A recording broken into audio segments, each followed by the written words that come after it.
Vamos lá, meus irmãos, começando aqui nossa primeira aula de introdução ao Novo Testamento. Já oramos como é costume, as nossas aulas são gravadas para que vocês possam estar utilizando elas no futuro, divulgando o nosso seminário e, querendo Deus, futuras turmas que fizerem esse módulo online vão poder estar fazendo aqui conosco. Graça e paz, meus irmãos. Graça e paz, pastor. Amém. Graças e paz a todos. Paz a todos. Graças e paz. Vamos hoje dar início aqui a um material maravilhoso, que é a introdução ao Novo Testamento. E eu quero começar, como é costume, lendo dois textos com vocês. Dois textos. Mateus, capítulo de número 1, versículo de número 1.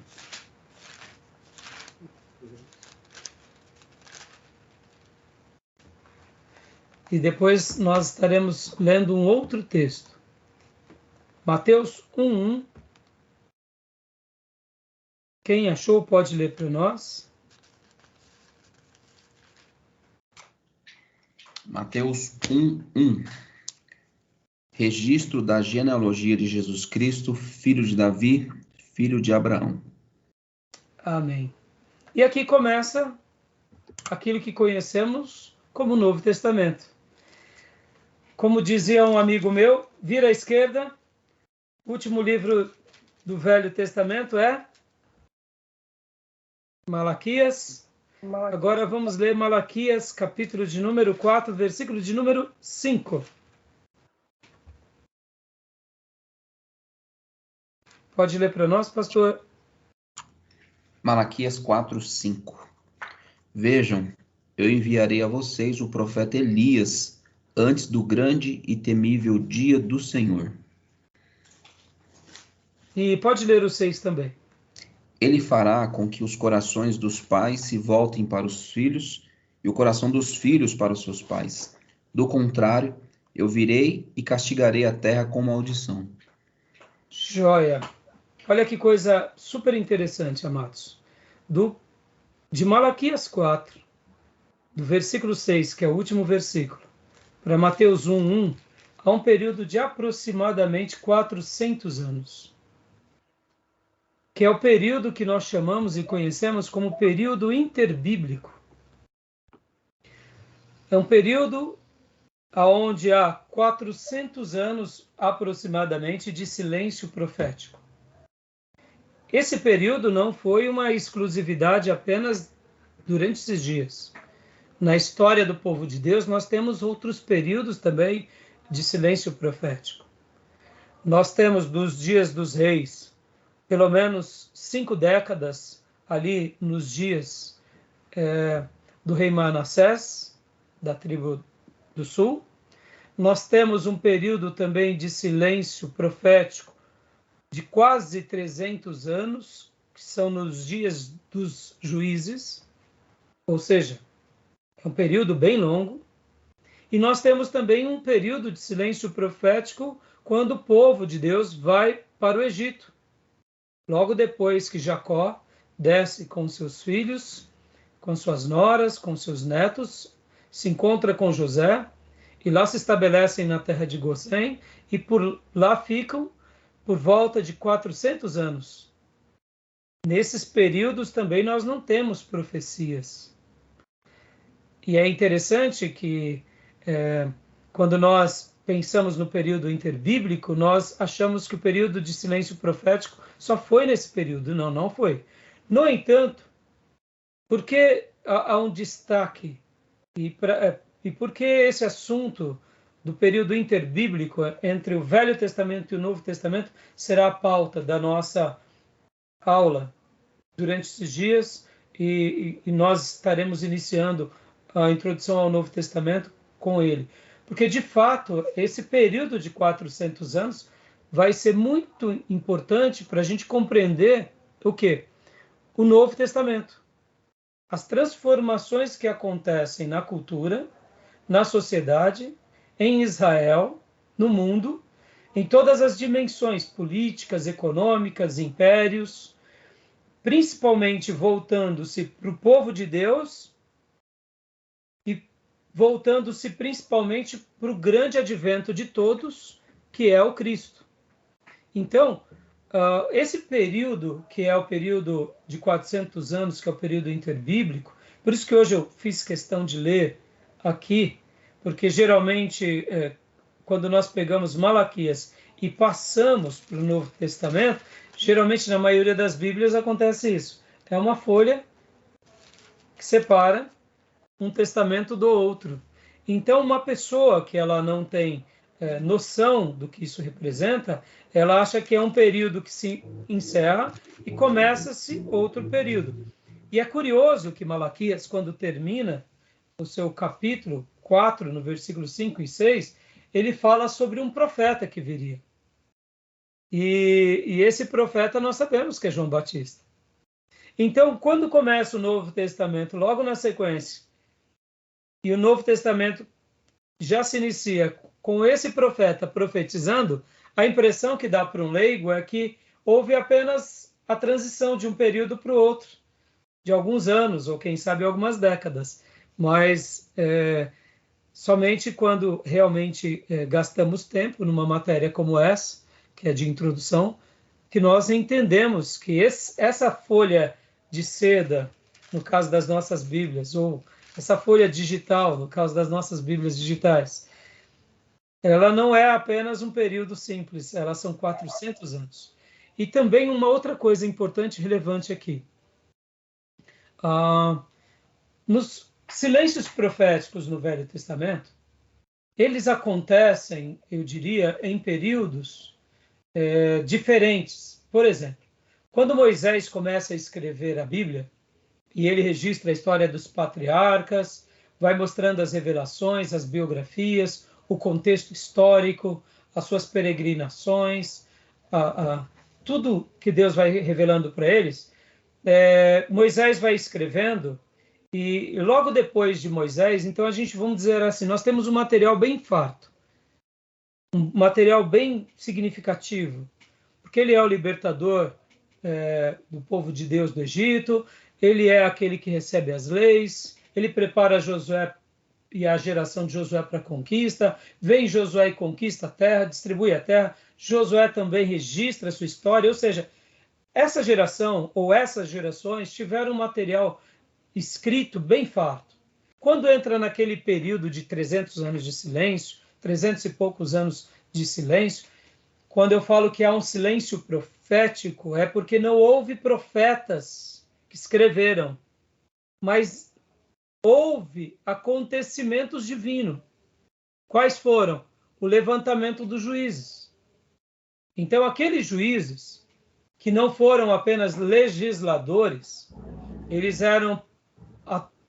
faziam uma função mais de executiva, eles atuavam mais como um executivo, como um líder.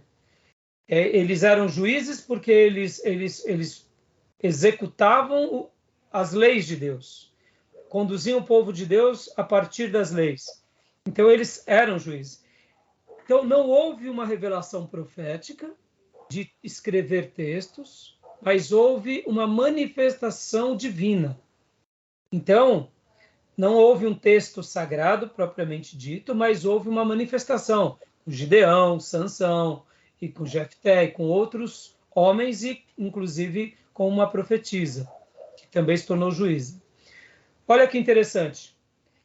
Nos demais anos e nas demais décadas também, a gente vê que sempre Deus estava levantando um profeta. Então sempre estava acontecendo alguma coisa. Nesse período, de fato, de 400 anos, nós não temos assim relatos tão grandes de fatos tão marcantes. Temos sim histórias, como por exemplo, nós vamos estudar aqui a história dos Macabeus, aquilo que hoje nós temos na Bíblia Católica como livro apócrifo. Aquilo é um acontecimento muito importante. No entanto, assim, não houve um período tão forte como foi o período dos juízes. Pessoas que foram usadas por Deus, como foi o caso de Gideão, como foi o caso de Sansão.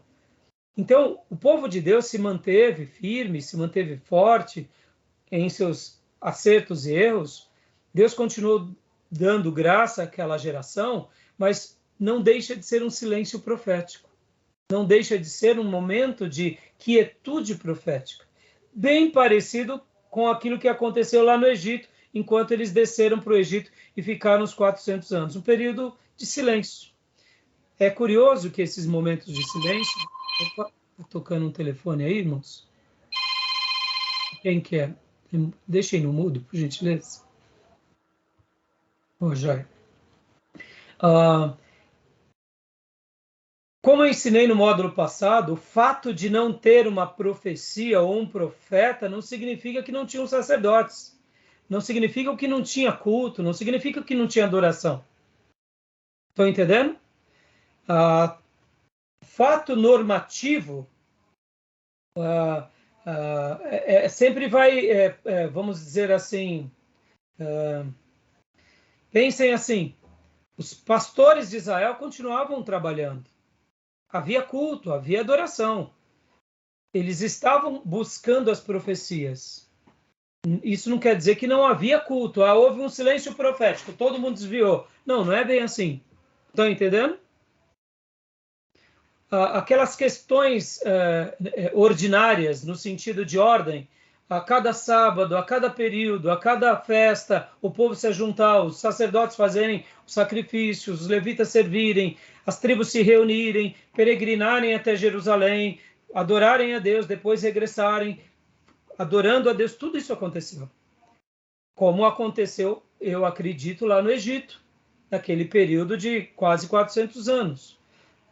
Ali eles não tinham Bíblia Sagrada, mas eles adoravam a Deus seguindo as tradições de quem? De Abraão, de Isaac e de Jacó. O povo de Deus se manteve vivo. Nós não vemos naquele período do Egito se levantando um profeta XYZ. A mesma coisa acontece aqui, tá bom? Então, irmãos, eu só quis fazer essa abertura hoje para mostrar um pouco esse pano de fundo do que a gente vai trabalhar e nós estaremos mergulhando num primeiro momento nessa matéria do Novo Testamento, e talvez você que se inicia essa matéria fosse pensar assim, então a gente vai começar a estudar Mateus? Eu digo para você, não, nós não vamos ainda estudar Mateus. Pastor, mas por que não? É bem simples. Nós estaremos estudando esse período de 400 anos. Por quê? Porque esse período de 400 anos vai nos dar uma ideia melhor do que era o povo de Deus nos dias do Novo Testamento. O que acontece com o povo de Deus? Podem ver que quando nós terminamos o Velho Testamento, estudando na última aula de introdução do Antigo Testamento 2, nós estávamos falando ali dos profetas menores, terminamos o nosso material, e o império que estava regendo os últimos profetas era o Império Medo-Persa. Logo depois do último profeta, ou dos últimos escritos bíblicos do Antigo Testamento, vem o Império Grego, vem o Império Romano, e é agora, nesse Império Romano, depois de algumas décadas, que agora... quase séculos, né, que a gente vê o Novo Testamento sendo formado. A gente vê no ano zero, vamos colocar aqui, não vamos entrar no mérito agora do calendário gregoriano, mas no ano zero nasce Jesus. Jesus começa o seu ministério aos 30 anos, morre aos 33. A igreja primitiva começa a fazer a sua obra de evangelismo depois do ano 33. Os apóstolos começam a escrever o Novo Testamento depois disso. Ou seja, olha quanto tempo depois. E o que estava... o império que estava dominando nesses dias era o Império Romano. Que acontecimentos quais os acontecimentos já tinham passado ali na Palestina? Ou melhor, em Israel, né? Muita coisa tinha acontecido.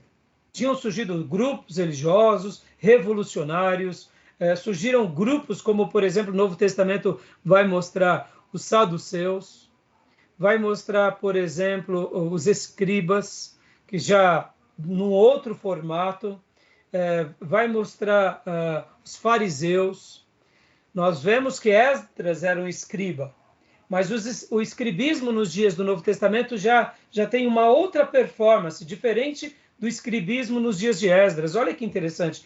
Então, muita coisa mudou. Muita coisa. Houve revoluções no meio do povo de Deus contra imperadores.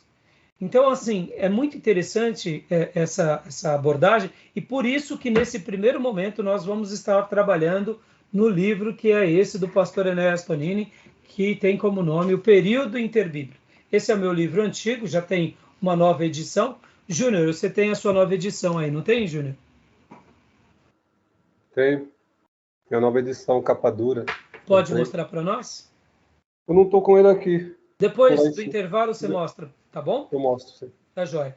Irmão, nós vamos estar trabalhando agora nesse primeiro momento com esse material, que é o material do pastor Enéas Tonini, que ele escreve sobre esse período, que ele vai trabalhar sobre essa questão política, econômica, geopolítica. Talvez você pergunte assim, mas pastor Rai, é importante a gente estudar isso? Sim, meus irmãos, é muito importante. Só vou dar uma pitadinha aqui de açúcar nos lábios dos irmãos. O povo samaritano, para a gente compreender o ódio dos judeus, do samaritano e do samaritano com os judeus, não tem como a gente entender se a gente não estudar o período interbíblico. Lembram que em Introdução ao Antigo Testamento 2 nós falamos sobre a queda do Reino do Norte, a queda de Israel e de Samaria. Então, é bem interessante que, ao estudar detalhadamente, nós apenas pincelamos ali sobre o começo do povo samaritano, mas nós não entramos um pouco em alguns outros detalhes. Então, nessa matéria agora, nesse primeiro momento, a gente vai entrar. Por quê? Porque a gente conhecendo um pouco a história dos samaritanos, vai ser fundamental para a gente conhecer, entender o contexto. Porque Jesus não gastava tanto tempo com os samaritanos. Jesus prega para o samaritano, mas pode ver que até mesmo Jesus, quando ele vai se dirigir à mulher tirofenícia, ao centurião romano, ao samaritano, ele é categórico, ele fala, eu vim pregar ao povo de Deus. E ele deixa, assim, a impressão que dá para um leigo é que parece que Jesus está fazendo acepção. Não é, porque a missão de Jesus era com os seus. Pode ver que há uma revelação em João, ele veio para os seus, mas os seus o desprezaram, dando essa ideia. Ele primeiro veio restaurar a sua casa, para depois abrir o leque para as outras nações. E pode ver que em Atos 1:8, né, aquela grande promessa da vinda do Espírito Santo, é que receberão poder e vocês serão minhas testemunhas, tanto em Jerusalém, Judeia, Samaria e os confins da terra. Percebam que agora sim chegou a vez de Samaria. Ou seja, o Novo Testamento vai ter esse desdobrar. No primeiro momento, Jesus prega para os seus, anuncia aos seus, os seus não o receberam, mas aí logo depois, aqueles que receberam são porta-vozes para as demais nações. E aqui estamos, para a glória do Senhor, depois de quase 2000 anos. Então, conhecer sobre o samaritano é fundamental. O que mais, pastor? Saber dos desdobramentos geopolíticos que o Império Medo-Persa causou nessa região e no povo de Deus é fundamental. Saber da influência cultural por parte dos gregos é fundamental. E conhecer também sobre a força e o poder e a organização do Império Romano, e até hoje somos influenciados por isso. Só para vocês terem uma ideia, irmãos, essas forças elas são tão grandes na nossa vida que a gente não percebe, mas nós, ocidentais, somos, em essências, gregos romanos. A nossa construção como civilização, até mesmo na jurisprudência, como cidade, como polis, nós somos gregos romanos. A nossa maneira de pensar é grega romana. Eu gosto muito de trabalhar, quando eu dou aula de homilética, eu costumo dizer que a nossa maneira de aprender é grego-romana, é muito mais até grega. No sentido, assim, nós precisamos de um começo, meio e um fim. Já o povo oriental, eles têm uma outra visão de discussão, e eu sei que tudo isso afetou demais o mundo daqueles dias, sim, mas tudo isso marca o seu povo e marca as gerações como nós fomos marcados. Por exemplo, irmãos, nós estamos vendo recentemente essas questões geopolíticas no mundo, essas maneiras de se fazer política, de divisões das nações, de alianças. Estamos com medo de uma terceira grande guerra mundial e oramos para que isso não aconteça. Mas percebam que o estratagema geopolítico já era visto nesses dias. E é interessante a gente entender isso, porque quando a gente entende na história, como história mundial, e a gente entende como povo de Deus, como o povo de Deus lidou aquele período, como eles agiram naquele contexto, a gente tem uma resposta para nós hoje, indiferente do que aconteça. Porque tem coisas que nós não temos força e não temos atuação na sociedade, mas nós podemos preparar o povo de Deus para momentos bons e para os momentos difíceis. Então, entender esses cenários, entender essas influências, nos dão mais maturidade. Como eu falei para vocês, a influência grega, irmãos, a influência grega é avassaladora. Tanto é que os romanos constroem o Império Romano sob a educação grega. Eles aproveitam tudo aquilo e sedimentam as suas bases. Então, por isso que a gente vai estudar. Porque foi nesse contexto que acontecem muitas coisas. Por exemplo, vocês vão ver que muitas vezes o próprio Novo Testamento registra textos que, quando a gente vai comparar aquele texto do Novo Testamento com o texto do Velho Testamento, tem alguma coisa diferente. Aí você diz, mas por que está diferente? É porque aquela citação do autor do Novo Testamento cita em grego. E quando o tradutor ele pega e faz a tradução do Velho Testamento, ele faz direto do hebraico para o português. Então, é onde surge aquela grande versão chamada Septuaginta, que é a versão grega do Velho Testamento. Olha, então são coisas que a gente vai entender. E uma última coisa, só para vocês ficarem assim, com muito desejo mesmo de mergulhar nessa matéria com muito gosto, são as descobertas arqueológicas. Irmãos, é fantástico quando nós pegamos esse período chamado interbíblico, voltamos um pouquinho atrás, que é no cativeiro assírio, ali por volta de 700 e pouco antes de Cristo, e trazemos essa linha, 700 e pouco antes de Cristo até o ano zero. A quantidade de documentos e acervos históricos é fantástico, de descobertas arqueológicas que confirmam os reis de Israel, confirmam a história mundial. Quando há uma citação no Velho Testamento sobre um grande imperador, de uma grande nação, de uma guerra, isso tudo está nas páginas da Bíblia, ou seja, isso tudo traz veracidade ao texto sagrado. Ainda mais algumas descobertas arqueológicas de alguns artefatos que a gente vai estar estudando aqui. Então é magnífico tudo isso.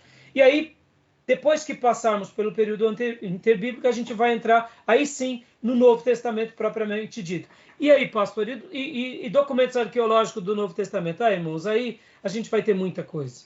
Principalmente dos manuscritos ou dos pergaminhos, dos papiros, que eu diria que eu já ouvi, eu não sou especialista sobre o assunto, mas o Novo Testamento seria, em tese, o documento que mais tem comprovação arqueológica na história mundial.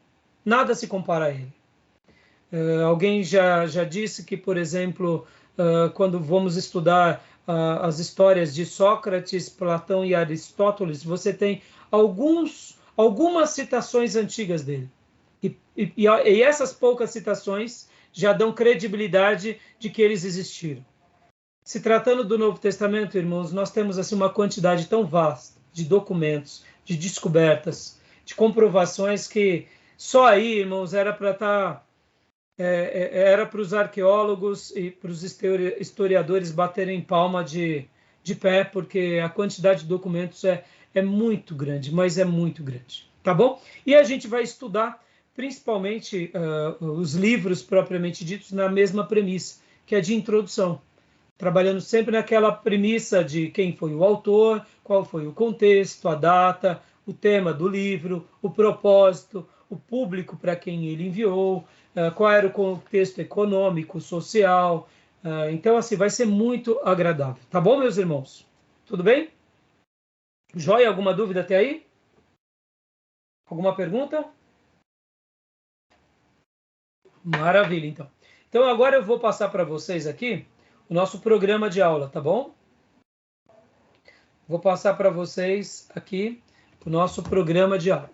Vamos lá. Deixa eu abrir aqui para vocês. O programa de aula vai ser esse.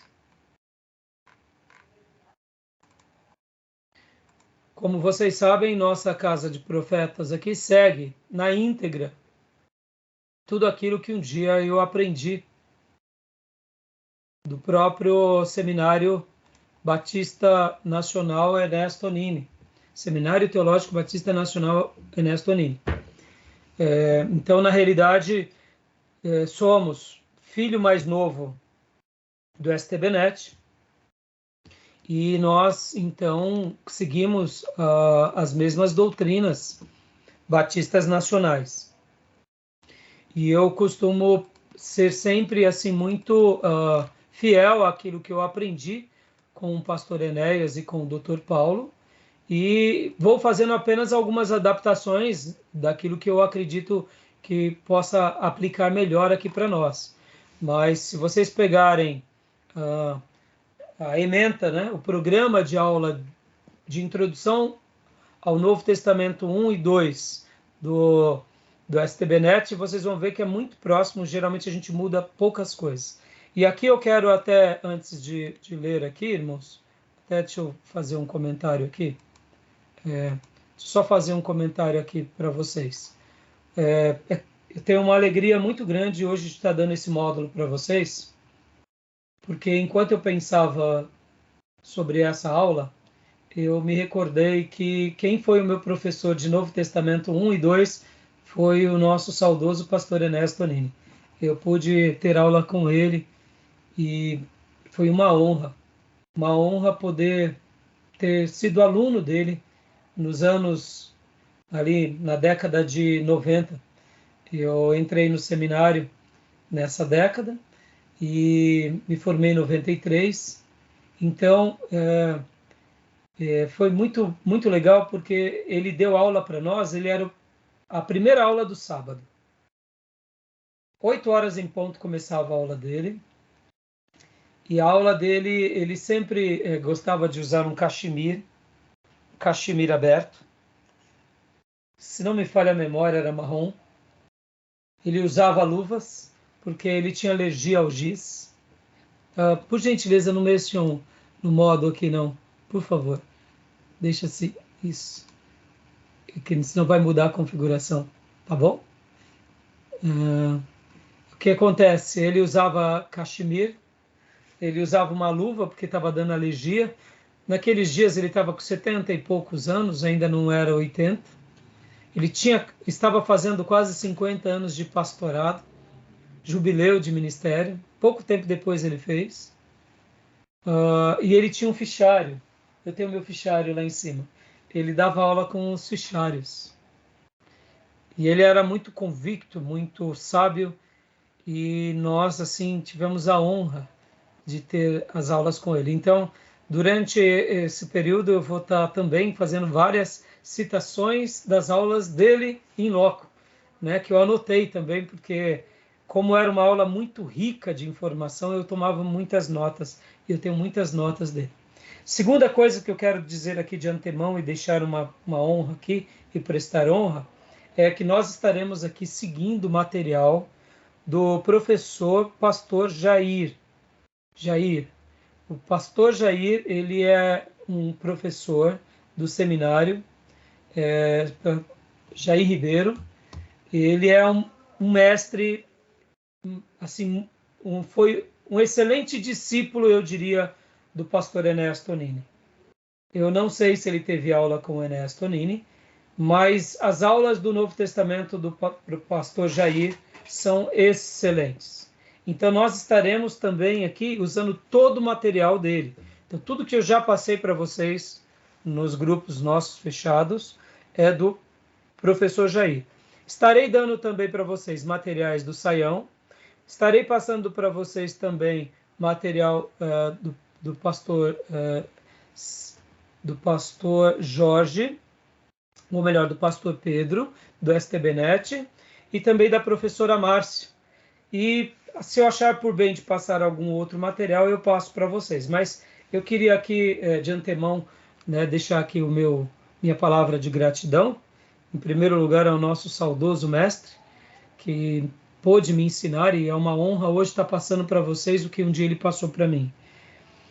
E ao mesmo tempo também quero dizer aos irmãos que o material é do nosso querido pastor professor Jair Ribeiro. Não é o José Ribeiro, é o Jair Ribeiro. Tá bom, meus irmãos? E vou estar passando mais materiais para vocês, tá bom? Beleza? Então vamos lá agora aqui para a emenda. Olha lá. Leia para nós. Programa de graduação médio, livre em teologia, é médio bacharel. Na realidade, esse módulo ele é tanto para o médio quanto para o bacharel. Pode ler para nós. Objetivo, Júnior, por favor. Não está ainda. Não foi?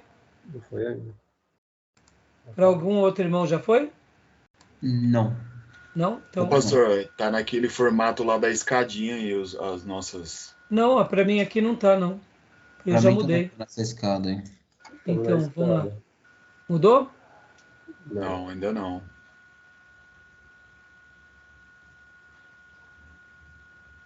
Estamos na escada.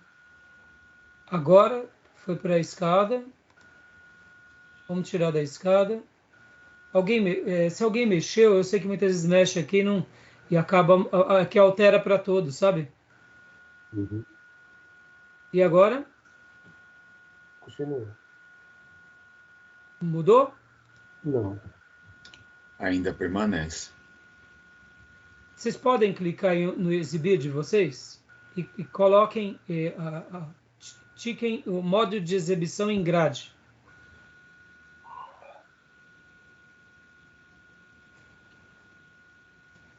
Modo de exibição em grade. O meu tá branco aqui, pastor. Não mostrou o que o senhor projetou aí pra gente. E agora? Permanece igual. Deixa eu atualizar aqui. Deixa eu dar um F5 para ver. Para mim também tá em branco aqui. Isso, deem um F5 aí, por gentileza, irmãos.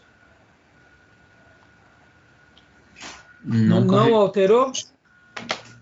Saiu daquele formato de escada, mas está em branco. Então, vou tentar fazer uma outra... vou mostrar de outra forma aqui. Espera aí, vamos ver se agora vocês conseguem ver o compartilhamento. E agora? Estão vendo? Agora foi. Tá, então beleza. Então vamos seguir aqui esse modelo. Para mim foi a mesma coisa. Mudou? Para mim... Sim, eu tô vendo aqui. Para mim também não mudou, não.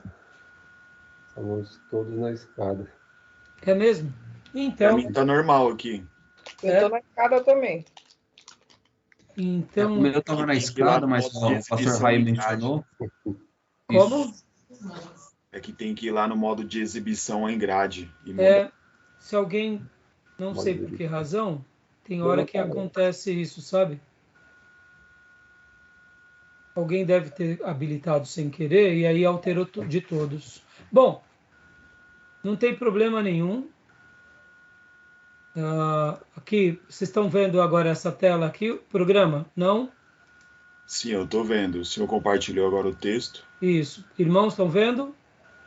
Não. O texto compartilhado, sim. Programa de graduação. Isso, agora sim, né? Então, maravilha. Então, Para mim não aparece, não. não. Então, é o que eu mandei para vocês. Então, leia para nós, Gil, gentileza. Objetivos. Capacitar o aluno a ter uma visão geral e introdutória do Novo Testamento, considerando e contextualizando os seus aspectos históricos, geográficos, culturais, literários e teológicos. Resumo do programa. A. Capacitar o aluno em identificar as contribuições do Antigo Testamento para a formação do contexto do Novo Testamento. Ó, só uma pausa, Gil. Perceba, irmãos, aqui a questão, né, os aspectos históricos, culturais, literários e teológicos, parece bobeira, mas isso é tão fundamental. Só para vocês terem uma noção, irmãos, ó, o Novo Testamento é um pouco diferente do Velho. No que se diz respeito, por exemplo, nós não temos livros poéticos no Novo Testamento. Nós temos algumas citações poéticas, mas nós não temos ali livros poéticos ou sapienciais. Então, a questão literária muda um pouco. Faz tudo parte do pacote da revelação de Deus. Não quer dizer que por isso o Novo Testamento é menor, ou por isso ele é maior, mas são características literárias. Assim como a questão geográfica também. Você pode ver que a obra começa ali na região onde é Israel e ela se expande para o mundo. E ela acaba abraçando o quê? O Império Romano e muitas outras nações. Então, essa ponte entre velho e novo é muito importante, tá bom? Continua para nós, Gil. B. Capacitar o aluno a identificar as contribuições do período interbíblico para a formação do contexto do Novo Testamento. Foi tudo que eu disse até agora, né? C. Capacitar o aluno no reconhecimento dos principais partidos e grupos sociais, religiosos do judaísmo do primeiro século, bem como o papel de suas principais instituições políticas e religiosas. Isso daqui, irmãos, parece bobeira, mas essa parte é... Vou dar um outro exemplo para vocês que eu não citei. Herodes e a família herodiana. O Novo Testamento cita muito de Herodes ou não? Hein, irmãos? Se cita muito Herodes? Isso, a Sim. família de Herodes. Cita sim. Então, parece bobeira, mas é um contexto dos grupos que surgem. Se a gente não entender um pouco a família herodiana, a gente fica perdido. Mas quando a gente começa a compreender a força dos herodianos, a atuação deles, onde eles nascem, por quê? Porque Herodes é um tipo faraó matando as crianças quando os magos vão lá procurar o rei dos judeus. Ora, ele não deveria favorecer? Por que ele vai contra? Bem curioso. Herodes o Grande não é aquele que constrói o templo? Não é aquele que amplia o templo? E por que agora Herodes literalmente manda matar as crianças? Interessante, né? Então, entender esses detalhes, tá bom? Vamos lá? Continuando, então. Deixa eu pegar aqui. Vamos lá. Continuando. Pode ler, Gil? D. Capacitar o aluno a compreender o processo e os critérios de formação do cânon sagrado, bem como identificar os principais motivos das variantes textuais entre os principais manuscritos gregos. Então, nós vamos dedicar um tempo bem significativo para isso. A gente vai gastar um tempo, a gente vai falar um pouco sobre o cânon, Novo Testamento, a questão dos manuscritos. Eu vou passar para vocês algum material extra para vocês estarem estudando, tá bom? E Capacitar o aluno a compreender o problema sinótico, bem como identificar os autores, datas, locais, propósitos na composição de cada um dos evangelhos canônicos. eu diria, eu colocaria, ao invés de problema sinótico, eu colocaria característica sinótica. Porque parece que problema é problema, né? É uma dificuldade, é uma objeção. Não deixa de ser um problema. Mas vocês vão estar aprendendo direitinho o que de fato é isso. Tá bom? Então, agora... A minha ignorância, mas o que é sinótico? Então, vocês vão aprender, na realidade, seria semelhanças. Similares, né? Algo semelhante. E vocês vão entender, por isso que eu falei, sem queimar a etapa, mas dos 4 evangelhos, 3 são sinóticos. João não é. Eles são semelhantes. E aí, parece que não, mas quando nós lemos esses 3 evangelhos, eles têm uma correlação. O evangelho de João, ele é um pouco desconectado dos 3. Isso não é porque João foi maior ou melhor, é porque houve uma revelação da parte de Deus de propósito que fosse assim. Mas como que a gente consegue, então, estudar esses que são semelhantes? Por que eles são semelhantes? Qual é o foco que cada autor vai pontuar? Quais são as características que se assemelham e quais são as outras características que completam um no outro, entendeu? Então, são detalhes que somente num estudo desse a gente pode chegar. Como eu disse, irmãos, o seminário ele é diferente, amados, porque na igreja você não vai ficar gastando esse tempo com as pessoas, não é que não precise, mas pense assim, aquela mãe que está com o filho no leito de enfermidade, ou aquela avó que tem um neto que está nas drogas, ela não quer saber que o evangelho é sinótico, ou quem foi o autor, ou qual pergaminho. Ela quer uma palavra de Deus para consolar ela, para ela ter força para caminhar mais uma semana. Então, esse é um assunto para quem? Para ministros, é um assunto para quem? Pragmatismo, o povo quer pragmatismo. E não só isso, sabe, Júnior? A gente tem que saber que esse é um assunto mais de liderança, que esse é um assunto mais daquele que quer estudar o assunto, conhecer. A irmã, sejamos honestos, Júnior, até mesmo nós, se nós estivermos no leito de enfermidade, a gente não vai conseguir fazer um seminário de qualidade. A dor, a tribulação, a angústia, o medo. Se for uma doença, eu diria, que a gente saiba conviver, ótimo. Mas vamos pegar um exemplo aqui, um irmão que é diagnosticado de câncer, um câncer severo. A cabeça dele muda totalmente da família. Então, esses assuntos, ser tratado num culto, acaba sendo até um pouco não é que não seja importante, mas quando nós citar não tem problema, mas gastar tempo com isso, eu diria, a gente acaba não consolando aquela pessoa, não confortando aquela pessoa, ou dando uma resposta. A gente tem que lembrar, irmãos, Spurgeon dizia uma coisa muito interessante, que o pregador, quando ele vai e sobe na tribuna, no púlpito, ele tem que dar o pão pronto, o pão assado para a alma comer. Ele não tem que gastar tempo falando que tipo é aquela semente, que natureza é aquela semente, que terra que ele plantou, qual foi o adubo que ele usou, quantos litros de água. Ele não tem que fazer isso. Isso é um assunto para agricultor. Agricultor que vai querer saber dessas informações porque ele planta, porque ele colhe. Qual foi o trabalho lá na colheita, na hora de ele malhar o trigo, de limpar. A alma que está ali na igreja, ela quer comer a comida de Deus. E a gente está aqui malhando o nosso trigo, pegando a semente e explicando como que é. Para quê? Para que quando a gente for lá e realmente preparar a mensagem, a gente possa dar uma resposta, entendeu? Então, são assuntos, né? É como, por exemplo, esperar que toda a igreja faça teologia. Não, nem toda a igreja vai fazer teologia.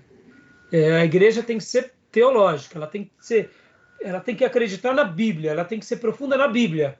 Mas sobre os aspectos, né, mais debates de manuscritos, sinóticos, etc. e tal, isso é um assunto mais para teólogo, né, para estudioso, tá bom? Tudo bem? Joia, meus irmãos. Júnior, eu acho que é o seu microfone que está dando uma microfonia. Está dando Ou é o do Dio, então? Dio, eu acho que é o seu, viu, Dio? É o seu, Dio, então. É o seu, Dio. Tá toda hora apitando. Então, continuando aqui, meus irmãos. Continuando aqui.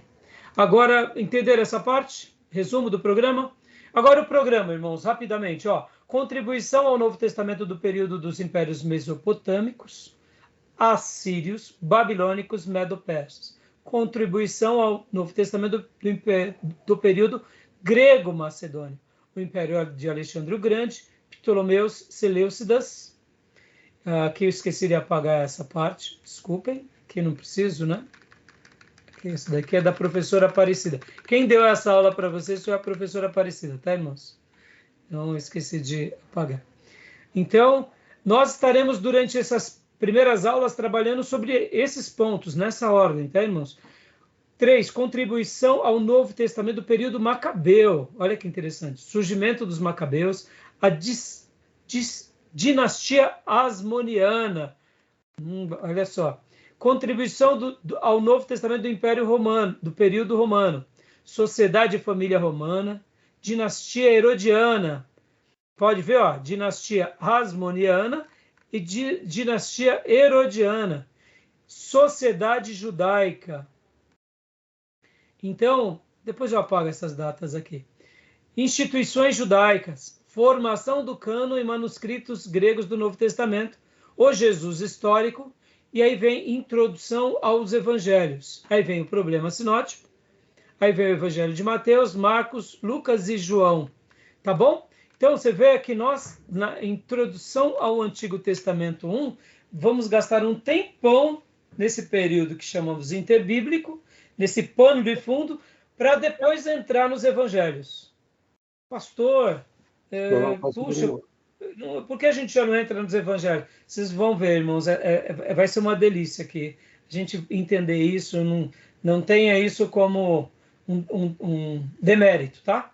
Vocês vão compreender um pouco, por exemplo, a sociedade romana, irmãos. Até hoje temos características muito fortes dos romanos entre nós, e é importante a gente saber da influência, é importante a gente saber daquele contexto. Fica muito mais claro algumas tomadas de decisão que os apóstolos tiveram, que nós precisamos ter também ainda hoje. Aí a gente vai fechar a introdução do Novo Testamento 1. Vou rapidamente só mostrar o conteúdo do 2 para vocês, tá? Rapidamente. O 2 é a sequência do 1. Naturalmente, quando a gente for... Não aparece, não. Não está aparecendo? Para mim, não. Então, Júnior, mas se você quiser abrir no celular, é o programa de aula, tá? Ah, tá. É o programa de aula.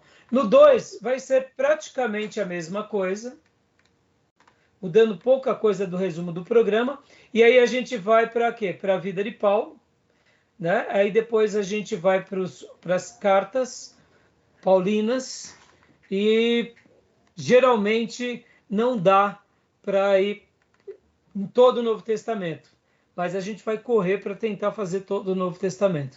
Aí vai para as cartas gerais, petrinas, joaninas, depois para o Apocalipse e para o livro de Atos também. Então, grosso modo é isso. Tá bom, meus irmãos? Tudo bem até aí? Tranquilo? Alguma pergunta? Nesse semestre aí? Até junho?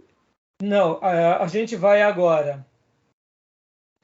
Nesse bimestre, nós vamos fazer 10 aulas, 10 encontros, Novo Testamento 1, e 10 encontros de Novo Testamento 2. Da mesma forma, sequencial, um após o outro, né? Terça e quinta, até zerarmos os 10 módulos. Como fizemos no Antigo Testamento. Não foi 1 e 2? 2 blocos? Fecha-se Novo Testamento 1 com uma prova, fecha-se Novo Testamento 2 com outra prova. E agora eu quero dar para vocês os trabalhos extras rapidamente, ó. Como que nós faremos aqui os trabalhos extras? Depois eu vou mandar para vocês no grupo nosso privado, tudo detalhadamente, mas eu já vou passar aqui para vocês, até mesmo para aqueles irmãos que no futuro queiram fazer também esse módulo. O livro Período Interbíblico. Ele é um livro um pouco grande, mas assim, quem ler ele vai ganhar 1,5 ponto. O que mais? Macabeus. O livro apócrifo. Quem ler o livro de Macabeus também vai ganhar 1 ponto. E os vídeos que eu vou passar para vocês, que a princípio eu vou passar 3 vídeos, mas posso chegar até 5 vídeos, mas eu vou estar selecionando bem os vídeos que vocês vão estar eu vou estar passando ou sugerindo. De 3 a 5, vale meio ponto. Ou seja, esses trabalhos extras, a somatória dá 3 pontos. Então, percebam que a leitura do livro do período interbíblico já vale 1,5 ponto. Então, o irmão que ler o período interbíblico já vai estar ganhando 1,5 ponto. Bom, a prova valerá também 3 pontos. E os 4 pontos restantes? O 4 ponto restante, irmãos, vai ficar para a leitura do quê? Dos nossos livros textos. Eu sugeri vocês comprarem o Panorama do Novo Testamento, do Robert Gundry, mas quem não conseguir comprar esse livro, pode comprar o Janelas para o Novo Testamento do pastor Ernesto Onini. E também eu tinha dado uma terceira opção, que era o Merece Confiança, o Novo Testamento. Os 3 livros, irmãos, esses 3 livros são ótimos, sendo que o Panorama, ele vai trabalhar com mais detalhes. Então, eu sugiro vocês comprarem esse livro. Qualquer um desses 3 livros, vocês vão ler também 200 páginas. Então, nessa matéria, nós teremos uma leitura um pouco a mais. Pastor, ficou muito puxado para mim para as leituras, então eu sugiro que vocês leiam o livro-texto. Mas, assim, eu recomendo também a leitura do período interbíblico. Eu sei que eu vou estar trabalhando aqui com bastante detalhe com vocês, vai ser bem enriquecedora, mas é aquilo, irmãos, a leitura ela vai ser determinante na formação de vocês, tá bom? Quanto mais vocês lerem, mais vocês vão ter retenção de conhecimento, vão poder... Eu, particularmente, eu gosto muito de conversar com o autor, né? Eu converso com o autor, eu fico riscando o meu livro, eu questiono o autor, eu falo eu concordo, eu não concordo, eu fico dialogando com o autor. Então, o meu grau de retenção é muito grande. Eu não tenho uma leitura muito rápida, minha leitura é lenta, mas é a minha maneira de estudar. Então, alguma dúvida até aí? Nessa matéria, a leitura acabou sendo um pouco mais. Por isso que, vamos lá, irmãos, por isso que eu tinha sugerido só 3 vídeos. 3 vídeos extras, sabe? Porque, assim, a leitura ficou um pouco mais nessa matéria. Eu não gosto de passar muito das 200 páginas, mas, assim, eu falo para vocês sobre esses assuntos, só para vocês terem uma ideia. No livro aqui do Panorama do Novo Testamento, só para vocês terem uma ideia, né? Ele vai fazer uma introdução. A primeira parte é antecedentes políticos, culturais e religiosos, que é toda essa parte do período interbíblico. Então você vê que ele pega o período que antecede o Novo Testamento para dar um pano de fundo. Aí depois, na segunda parte, ele vem falando sobre subsídios literários históricos. Só até aí, na parte 1 e 2, já são 150 páginas. Bastante. E aí, a terceira parte começa os 4 evangelhos canônicos e Atos. No caso aqui, vocês não vão precisar ler os 4 evangelhos, ou Atos, só os 4 evangelhos. Esse livro do Panorama do Novo Testamento, só para vocês terem uma noção, ele vai até a página 369, essas partes. Então, quem comprar o livro Panorama, eu vou sugerir que você sempre... tem 369 páginas. Então, o que acontece? Vocês têm como obrigação da matéria de ler 200 páginas. Então, vocês selecionem o material que mais é do interesse de vocês. Por exemplo, poxa, pastor, esse período que antecede, o período político, cultural, religioso, que antecede o Novo Testamento, para mim isso é muito importante, porque eu já conheço bem o Novo Testamento. Joia? Então mergulha nesse livro. Mostra juntamente com... Eu não sei se saiu uma edição nova, Júnior. Eu li um panorama do Antigo Testamento muito tempo atrás. Eu tinha ele aqui, mas perdi. Do Antigo, né? Ou do Novo? Do Novo. Então. Já era capa amarela. Então, eu tenho outros materiais, mas assim. Então, tudo bem até aí? Agora, vamos lá. Deixa eu só fazer mais um comentário aqui dos Janelas do Novo Testamento. Ó, os Janelas do Novo Testamento, irmãos, ele também vai trabalhar, e a maioria desses livros eu vou estar replicando aqui em aula com vocês, para facilitar o nosso debate e facilitar o nosso aprendizado. Mas só para vocês terem uma ideia. Pastor Enéas, ele escreve, olha só que interessante, do capítulo 1 ao capítulo 11, ele escreve 138 páginas. Caraca. 138 páginas, que dá até o Evangelho de João.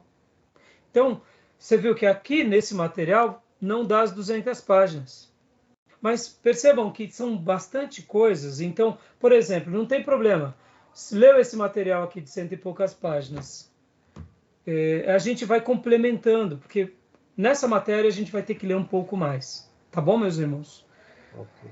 E agora, voltando aqui e concluindo que esse merece confiança do F.F. Bruce. Ele é um pouco menor, no entanto, ele é escrito também, ele tem 150 páginas.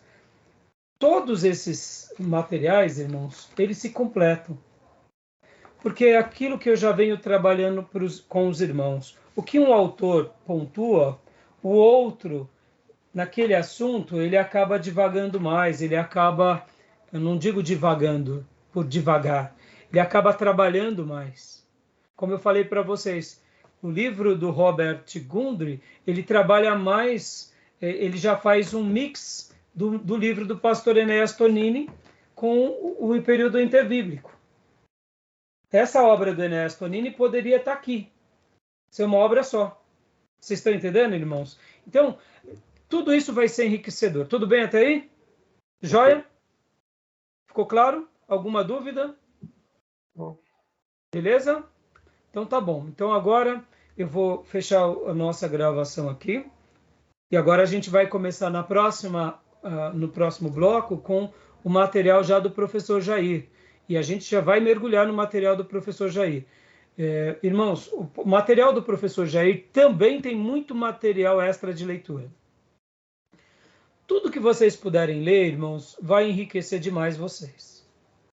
Pastor, e sobre os vídeos indicados? Eu vou estar pedindo só 3 mesmo, já que vocês terão bastante leitura. No entanto, se vocês verem, por exemplo, o próprio material que eu passei para vocês, né? Do Saião, daqueles vídeos, daquele link que eu tinha passado para vocês, da professora Márcia, tudo que vocês acrescentarem de introdução ao Novo Testamento, me passem os links, que eu vou estar apreciando, falando, não, pode assistir, porque eu sei que, por exemplo, irmãos, que nem hoje, né? Eu peguei hoje o material que eu estava assistindo, eu achei muito fantástico, vou até já tocar no assunto. Eu estava assistindo um vídeo de um professor sobre introdução ao Novo Testamento, e a informação que o pastor deu na sua aula foi tão enriquecedora para mim que ele me abriu um leque de um assunto que eu nunca tinha pensado. Ele estava argumentando sobre o Novo Testamento, e vou até passar agora aqui para vocês, só para vocês terem uma noção. Enquanto esse pastor passava o material do Novo Testamento, ele fez uma afirmação bem curiosa. Ele dizia assim, que tipo literário é o Novo Testamento? Olha só que pergunta interessante. Que tipo literário é o Novo Testamento?